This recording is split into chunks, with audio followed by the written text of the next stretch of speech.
शरणागत दीनाथं परित्राणं परायणी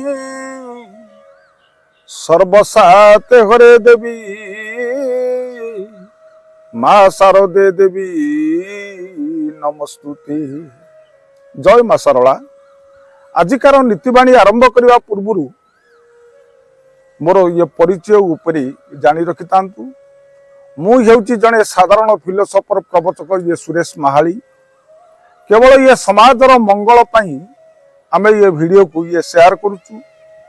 आपण मान को जदि मोर ये नीतिवाणी भल लागुथबो आपण माने गोटे लाइक करी सब्सक्राइब कर दियंतु।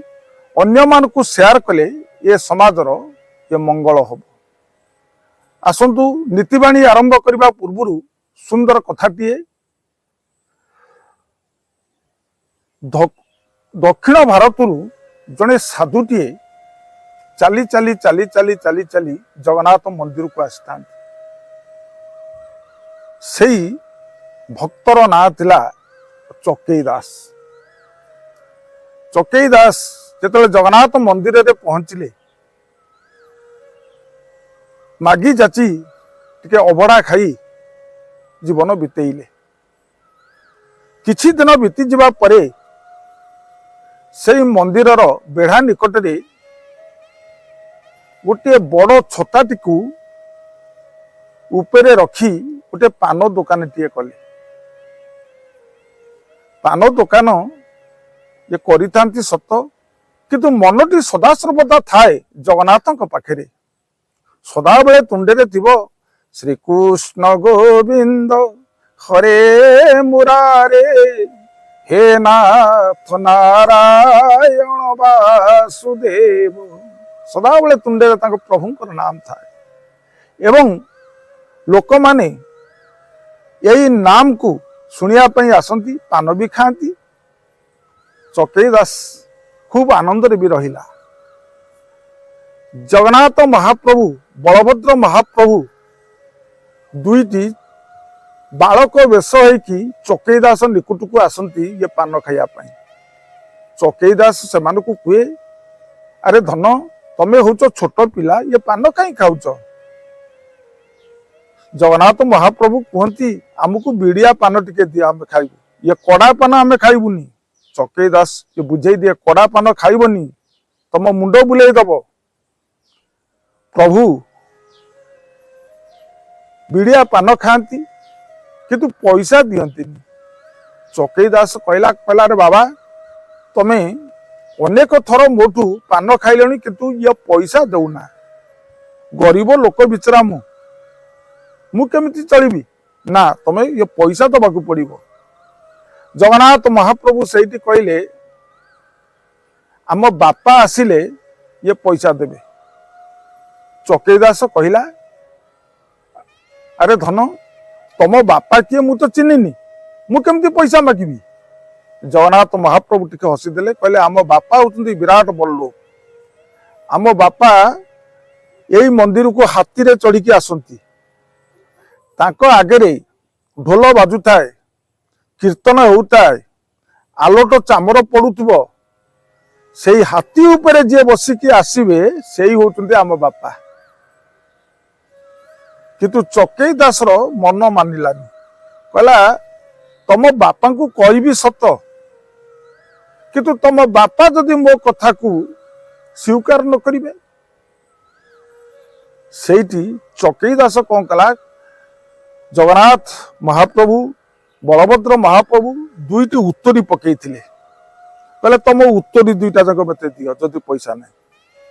चकेई दास ताके उत्तरी दुईटा जाक रखिले।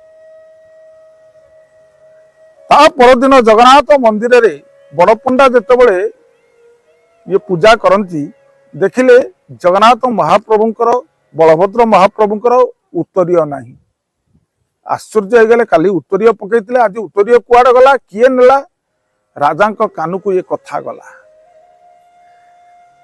राजा मध्य हाथी ऊपर चढ़ी जेतेबेले आसिले ढोल बाजुथाए, संकीर्तन होताए, आलोट चामर पड़ुथाए। चकेई दास यही चिंता कला कला यही बोधे ताको बापा। जाई हाथ जोड़िकी कहला कहला आपण को पुओ मो दुकान रु सबुदिन पान खाती आउ पैसा दियंतिनी से मते ये कहितले आम बापा हाथी ऊपर चढ़ी के आसीबो तांका आगे ढोल बाजुथबो एवं आलोट चामर पड़ुथबो सेही होउतंती आम बापा आपण मो पैसा दियंतु। राजा कहिले कहले मो पुओ आसी पान खाइला ये कथा को राजा अविश्वास कले। सेठी चकेई दास कहला कहला आज्ञा आपण को पुओर दुईटी मु सिंबल रखिछि ना कौन रखिछ आनी उत्तरीय दुईटा जाक देखला कहला तुम पुओ यही उत्तरीय पकांती कि नहीं आपण कहतु। सेठी गजपति महाराज देखिले ये हूँ जगन्नाथ महाप्रभुंकर उत्तरीय बलभद्र महाप्रभुंकर उत्तरीय ओल्हे पड़े हाथी उपरू पाद तले पड़गले ये चकेई दासर कहले तमे होच महान भक्त महान भक्त महान भक्त। से चकेई दास पान देउथबारु सेई दिन ठारू जगन्नाथ पाखरे बिड़िया पान भोग लागे एवं से जो गोटे बड़ छता उपरे रखिकिना पान दुकान करिथबारु सेठी गोटे मठ गोटे मठ ये निर्माण करागला से मठटीर ना है बड़ छता मठ। यही थिला मोर नीतिबाणी निर्यास कथा। आपण माने जदि मो कथा को श्रवण करिथिबे आपण को जीवन धन्य हो जिवो। आजिकार अनुचिंता घर ठाकुर घर आगरे केतबे टंका पैसा ये रखिबेनी अशुभदायक। आजिकार अनुचिंता आपण ठाकुर घर आगे केतबेले टंका पैसा रखिबेनी ये होची अशुभदायक। एतिकी कही मोर नीतिबाणी अनुचिंता को ये शेष करुची। ये प्रणाम। जय जगन्नाथ।